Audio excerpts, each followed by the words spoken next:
के बीजेपी कार्यकर्ताओं और पदाधिकारियों के साथ टिफिन बैठक की है।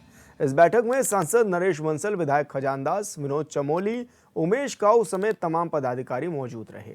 बैठक में पार्टी की आगामी रणनीति पर चर्चा की गई। इस दौरान सीएम धामी ने बीजेपी कार्यकर्ताओं और पदाधिकारियों से संवाद भी किया, जिसमें उत्तराखंड को 21वीं सदी का तीसरा दशक बनाने को लेकर मंथन भी किया गया है।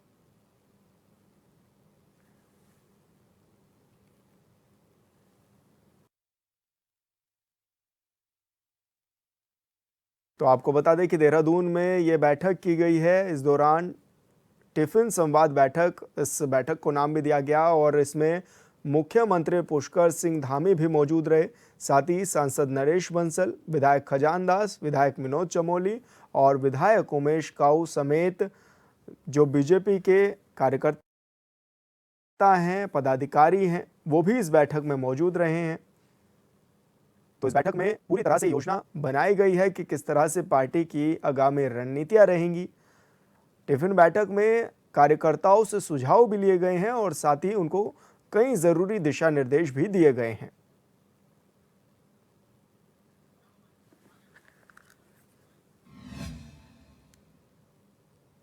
राजभवन देहरादून में शिक्षक दिवस के अवसर पर शैलेश मटियानी राज्य शैक्षिक उत्कृष्टता पुरस्कार कार्यक्रम का आयोजन किया गया।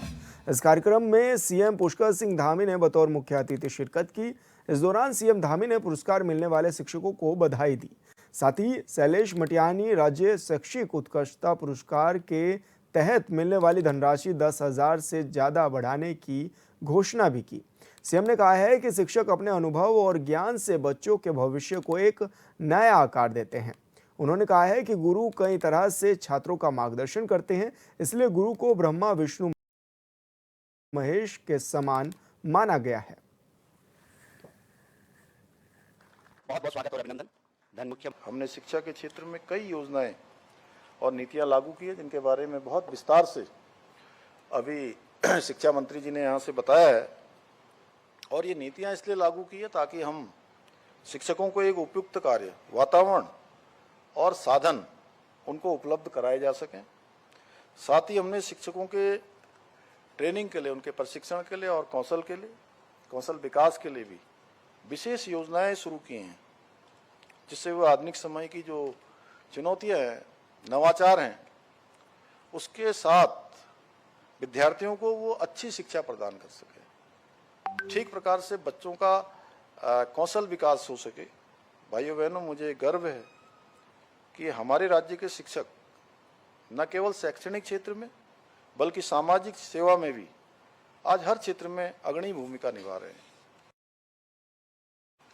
आप सब लोगों ने जिस समर्पण और धैर्य के साथ विद्यार्थियों का मार्गदर्शन किया है वह सराहनीय है। उसकी जितनी प्रशंसा की जाए उतनी कम है।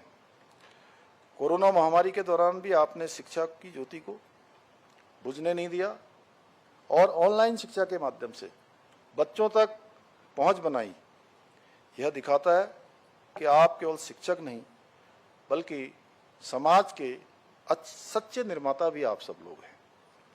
अंत में मैं आप सभी को बधाई देता हूं और आज इस पुरस्कार से जो लोग चयनित हुए हैं उनके उज्जवल भविष्य की भी कामना करता हूं कि 2 वर्ष आप सबके और बढ़ रहे हैं, लेकिन मैं समझता हूं कि जीवन भर जो एक बार शिक्षक या इस क्षेत्र में आ जाता है उसका स्वभाव हमेशा बना रहता है। तो आपकी सेवाएं, आपकी सरकारी सेवा भले ही जो है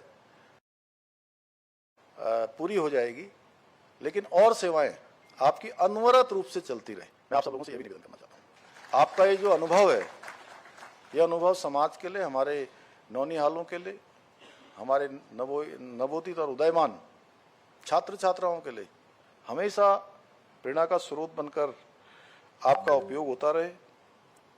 आप सभी ने अपने समर्पण, परिश्रम और निष्ठा से आज इस पुरस्कार को अर्जित किया है।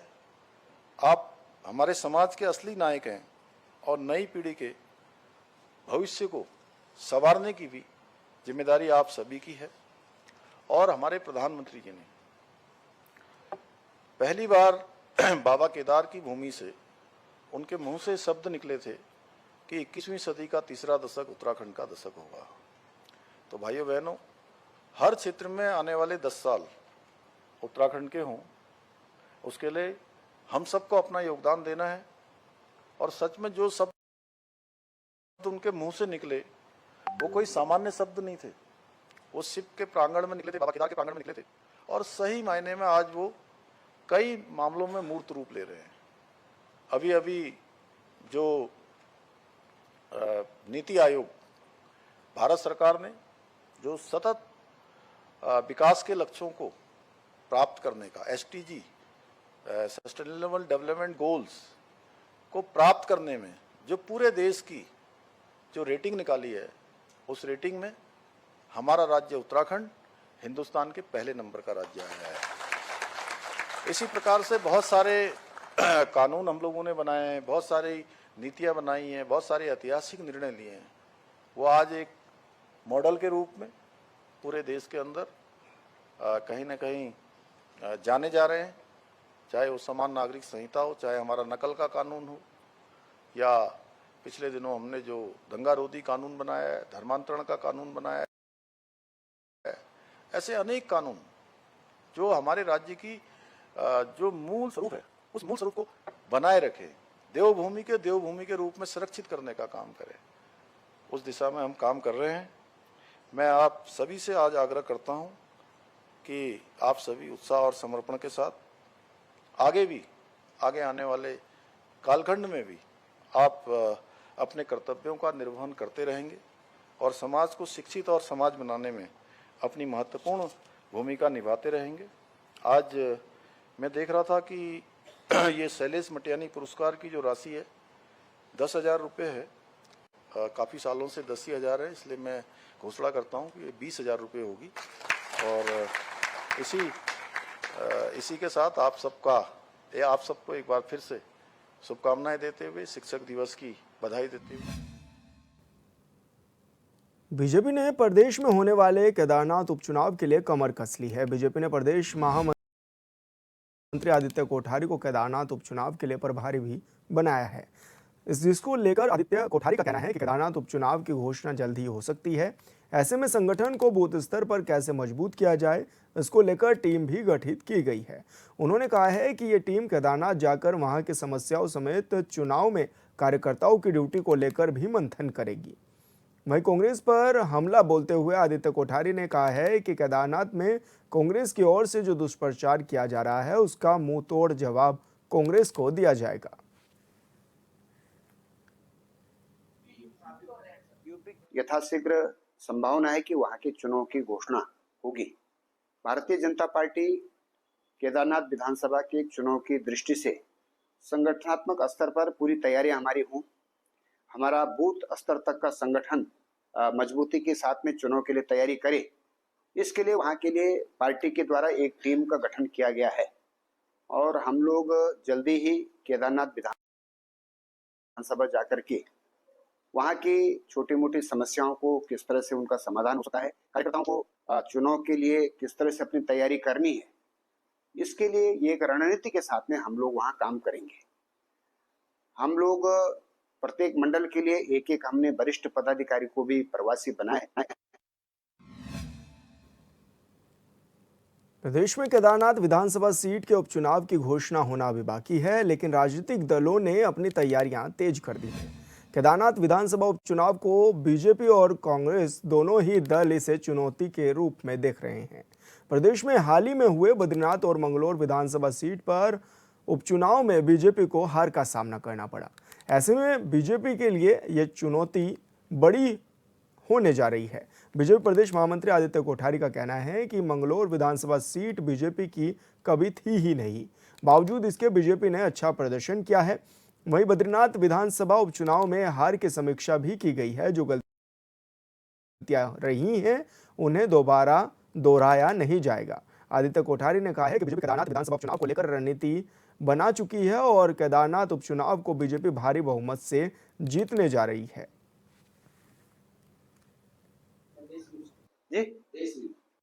देखिए, प्रत्येक चुनाव में चुनौती तो रहती है, ये स्वाभाविक है, लेकिन कांग्रेस पार्टी गलतफहमी में है।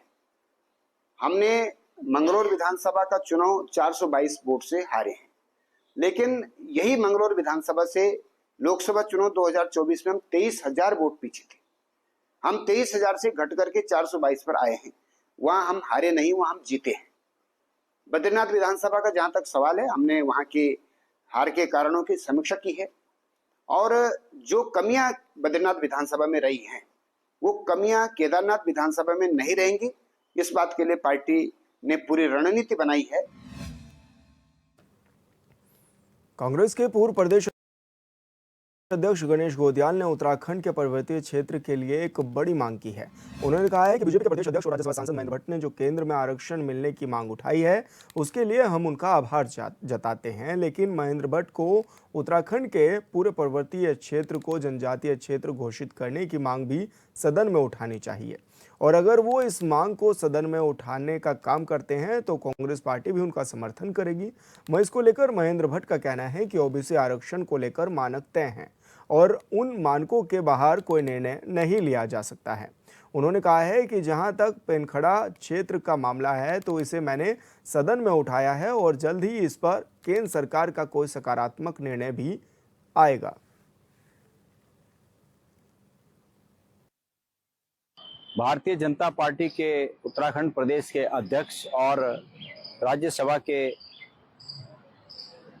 राज्यसभा में सदस्य श्री महेंद्र भट्ट जी ने एक बहुत ही महत्वपूर्ण प्रश्न उठाया। श्री महेंद्र भट्ट जी ने पैनखंडा को केंद्रीय स्तर पर भी, जो वर्तमान में राज्य के स्तर पर पैनखंडा को ओबीसी स्टेटस है, उस स्टेटस को केंद्रीय स्तर पर भी मान्य करने की बात कही। मैं श्री महेंद्र भट्ट जी के इस कथन का, उनकी इस मांग का समर्थन करता हूं। श्री महेंद्र भट्ट जी ने ये कहा कि 2016 में पैनखंडा को ओबीसी स्टेटस प्राप्त हुआ। हालांकि वो इस बात को, इस सच्चाई को कहने में चूके कि पूर्व में उत्तराखंड में कांग्रेस की सरकार ने, हरीश रावत जी की सरकार ने पैनखंडा को ये ओबीसी का स्टेटस दिया और उस समय सिर्फ पैनखंडा को ही नहीं, कई अन्य जगहों पर भी ओबीसी स्टेटस मिला, जिससे कि आज संबंधित उन तमाम संबंधित स्थानों पर वहाँ के निवासियों को बहुत उसका फायदा मिल रहा है और इसमें एक राठ क्षेत्र भी शामिल है। ये तमाम जो भी राज्य में हमारे जो संस्थान हैं, उन संस्थानों में, चाहे वो राज्य के संस्थान हो चाहे वो केंद्र के संस्थान हमारे प्रदेश में, उन सभी संस्थानों में एडमिशन में उनको रिजर्वेशन है, नौकरियों में रिजर्वेशन है। तो एक बड़ी सौगात उन क्षेत्रों को उस समय मिली, कांग्रेस की सरकार के द्वारा मिली। ये उन्होंने ये कहने से वो चूके, लेकिन फिर भी उन्होंने पैनखंडा को सेंट्रल आधार पर, मतलब केंद्रीय स्तर पर भी ये स्टेटस दिलाने की बात कही। मैं उनकी इस मांग का समर्थन करता हूं। देखिए, ओबीसी के विषय को लेकर मानक तय है, संविधान में उल्लेखित है। उन मानकों से बाहर कोई निर्णय हो नहीं सकता है। राज्य सरकारें किसी क्षेत्र को ओबीसी क्षेत्र घोषित करती है, कुछ जाति को ओबीसी घोषित करती है, उसके बाद ही केंद्र निर्णय करता है। जहां तक पैनखंडा क्षेत्र का विषय, मैंने राज्यसभा विषय को उठाया और मुझे बता दो।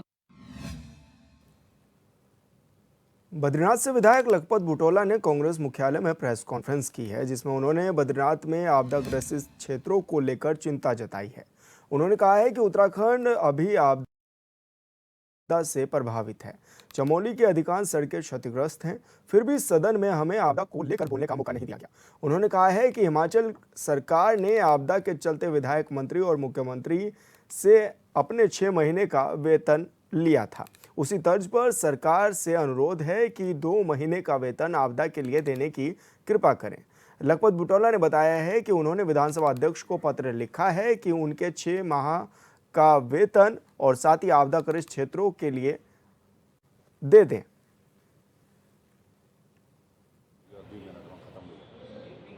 जो बद्रीनाथ से सम्मानित विधायक भी हैं, एक महत्वपूर्ण पत्रकार वार्ता को संबोधित करेंगे। इस पत्रकार वार्ता में हमारे साथ जो है वहाँ के ग्राम पंचायत संगठन के अध्यक्ष भी हैं और उधर हमारे महामंत्री दानू जी भी बैठे हुए हैं और मैं लखपत बुटोला जी से निवेदन करूँगा कि वो अपनी बात को आपके सम्मुख रखें।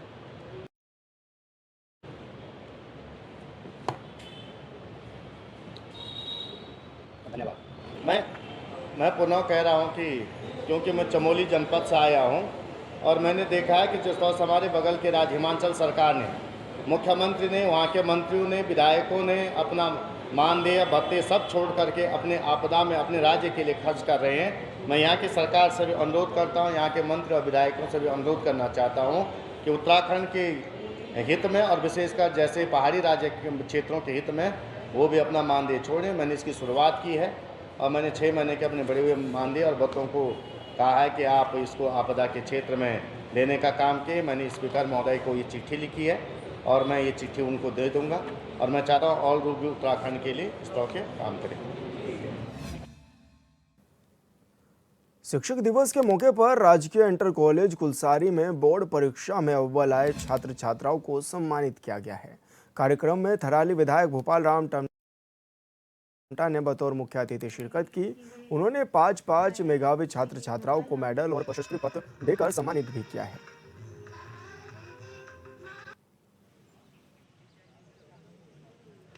आगे बढ़ाने का काम किया है, इसके लिए मैं सबको बधाई और शुभकामनाएं देना चाहता हूँ।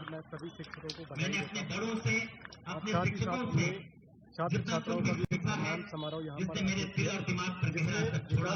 नारायणगढ़ आज मैं यहाँ पर आप सबके बीच में सर्वप्रथम मैं आज डॉक्टर सर्वपल्ली राधाकृष्णन को सत्तर नमन करता हूँ, वंदन करता हूँ। आज शिक्षक दिवस के शुभ अवसर पर बहुत धन्यवाद। हमारे तीनों विकास खंडों से जो प्रतिभावान छात्र थे, छात्राएं थी और जिन्होंने बहुत अच्छे अंकों से आज के परीक्षा उत्तीर्ण की थी, शिक्षक दिवस के उनको प्रत्येक क्रम में हाई स्कूल हो और इंटरमीडिएट में जिन्होंने हमारे प्रणाली के बहुत ही लोकप्रिय विधायक क्रम में जो आदरणीय मेरिट में आए भोपाल राम टंटा जी उन बच्चों को आज हमने यहाँ पर बीच में उपस्थित किया और मैं इसके लिए जिनके विकास खंड में ये कार्यक्रम हो रहा है और जैसे हमारे प्रणाली के बहुत ही विद्वान ब्लॉक प्रमुख विशेष रूप से धन्यवाद। ऋषिकेश में पत्रकार से हुई मारपीट के बाद पुलिस विभाग शराब माफियाओं और अवैध रूप से शराब पिलाने वालों के खिलाफ कार्रवाई कर रही है। बता दें कि शहर के अंदर कई ऐसी जगह हैं जहां बिना लाइसेंस अवैध रूप से शराब पिलाने का कार्य किया जाता है, जिनको फिलहाल चिन्हित करने का कार्य पुलिस विभाग कर रहा है। लगातार की जा रही इस कार्रवाई के बीच ऐसे लोगों के पुलिस एक्ट में चालान भी किए जा रहे हैं।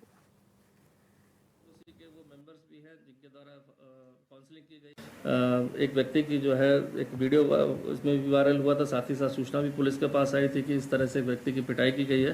प्रथम दृष्टया इसमें मामले जो मौके पर पुलिस कर्मी चीता को सूचना आई थी सुबह 7:15 बजे कि ऐसे मारपीट का घटनाक्रम हुआ। वहाँ पर पुलिस पहुंची तो एक व्यक्ति वहाँ पर इंजर्ड था काफ़ी, और जो इंजर्ड के बाद वहाँ काफ़ी लोग भीड़ इकट्ठा थी और जो वहाँ पर गाली गलौज भी कर रहे के साथ जो वीडियो वगैरह में आया था। तो जो मौके का हालात थे उसको देखते हुए जो विक्टिम था वो उनके साथ अस्पताल भेजा गया था। इसके बाद में पहचान होने के बाद उनका नाम श्री डिबरी जी के रूप में पता चला, लेकिन जब समस्त घटनाक्रम के बारे में चूंकि तुरंत कोई FIR नहीं आई थी और एक दिन बाद इसमें FIR अगले दिन नेक्स्ट दिन दी गई थी और इसके बाद उसमें उस अभियुक्त को गिरफ्तार कर लिया गया जिसका नाम सुनील गंजा। सीएम धामी ने देर रात कई IAS और PCS अधिकारियों के ट्रांसफर किए हैं। इन्हीं में देहरादून के जिला अधिकारी को भी बदला गया है।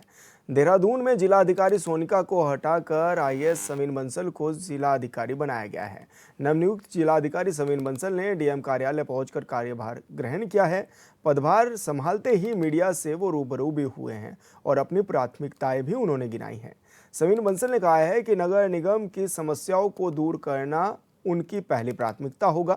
साथ ही यातायात, लैंड डिस्ट्रीब्यूट, क्राइम और सरकार की योजनाओं को लेकर लोगों को जागरूक करने का काम भी किया जाएगा।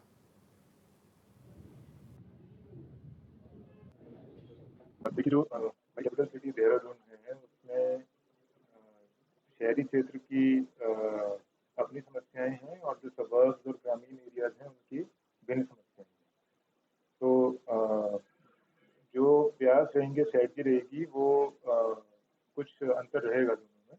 यहाँ पे हमारी स्टॉर्म वाटर ट्रेनिंग, फ्लडिंग और ट्रैफिक, लॉ एंड ऑर्डर और सफाई व्यवस्था के मुख्य हमारे कंसर्न पे रहते हैं।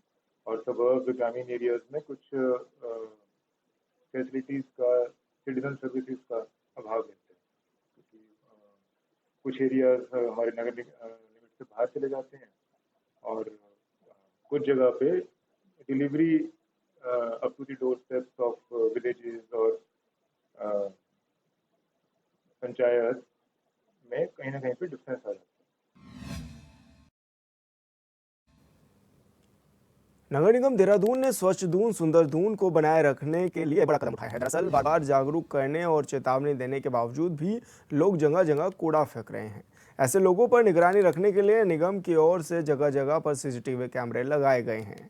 नगर निगम के मुख्य नगर स्वास्थ्य अधिकारी डॉक्टर अवनीश खन्ना ने बताया है कि खुले में कूड़ा फेंकने वालों के खिलाफ कार्रवाई को लेकर सीसीटीवी कैमरे लगाए गए हैं।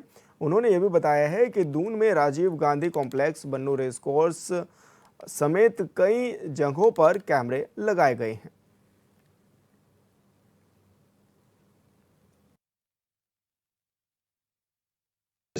देखिए, हम लोगों ने जब से बिन फ्री सिटी किया है 31 जनवरी 2024 से, उसके पश्चात ये देखा गया कि लोगों के द्वारा जो है उन स्थानों पे जो है बार बार जो है अपना जो है अपशिष्ट जो है उन्हें निस्तारित किया जा रहा है।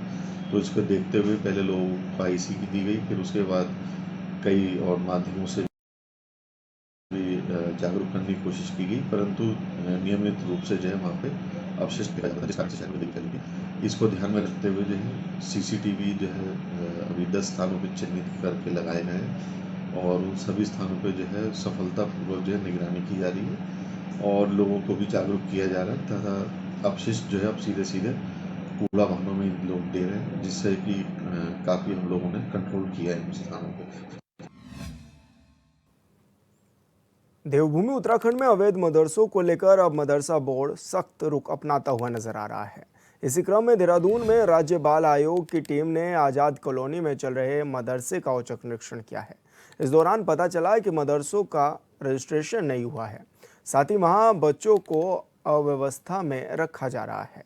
वहीं रुद्रपुर में भी अवैध मदरसे में मौलाना का कई बच्चों के साथ दुष्कर्म का मामला सामने आया था। इन सब घटनाओं को लेकर अब मदरसा बोर्ड राज्य में बड़ी कार्रवाई करने जा रहा है। इसे लेकर मदरसा बोर्ड के अध्यक्ष मुफ्ती सुमीन कासमी ने कहा है कि ऐसे लोगों के खिलाफ सख्त कार्रवाई की जाएगी।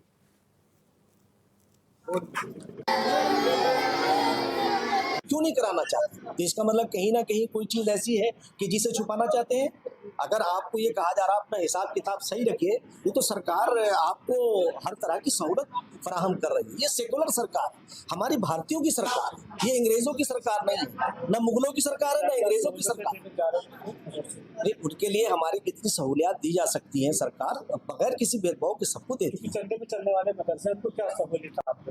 नहीं, चंदे पर चलने वाले मदरसे हों या सरकारी एड पर, हमारे यहाँ जो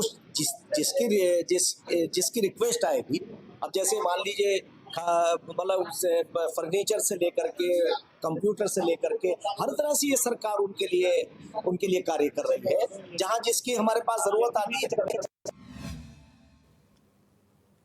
देहरादून में बदलते मौसम में डेंगू और चिकनगुनिया को लेकर स्वास्थ्य महकमा अलर्ट मोड पर आ गया है। देहरादून के एसीएमओ और डेंगू के नोडल अधिकारी डॉक्टर CS रावत ने कहा है कि पिछले साल हमने डेंगू का अभियान जुलाई महीने में शुरू किया था, लेकिन इस बार अप्रैल महीने में ही अपना अभियान हम लोग शुरू कर चुके हैं। साथ ही उन्होंने कहा है कि पिछले साल जिन जगहों पर 5 से ज़्यादा मामले देखने को मिले थे उन्हें हमने हॉटस्पॉट मान लिया था, जिसके बाद अब सभी वार्डों में आशाओं के साथ वेंटिलेटर डेंगू की रोकथाम में लगातार कार्य कर रहे हैं। बिल्कुल, ये लास्ट ईयर जैसे कि इस साल हमने जो है लास्ट ईयर थोड़ा हमारा कार्यक्रम जुलाई से शुरू हुआ था, इस बार ही हमने अप्रैल से शुरू किया था। जैसे मैंने पहले भी आपको बताया था कि हमने जो है अप्रैल से ही पिछले साल का डेटा लेके जहाँ पे हम लोगों के पास में 5 से ज़्यादा केसेस मिले थे उनको हमने हॉटस्पॉट माना है और वहाँ पे जो है हमने अपने सर्विलांस टीम को लगा दिया था। जुलाई से हमने जो है पूरा विधिवत ये लार्वी साइकिल और इसको लागू नष्ट करने का कार्यक्रम चालू किया है। अभी हमारे पास में 15 जुलाई से जो है वॉलंटियर्स भी 100 वार्डों में जो है 100 वॉलंटियर्स भी काम कर रहे हैं, हमारी आशाएं भी काम कर रही हैं और तो उनको भी हमने लगा रखा है, जिस वजह से जो है हम इस बारी इसको रोकने में सक्षम रहे।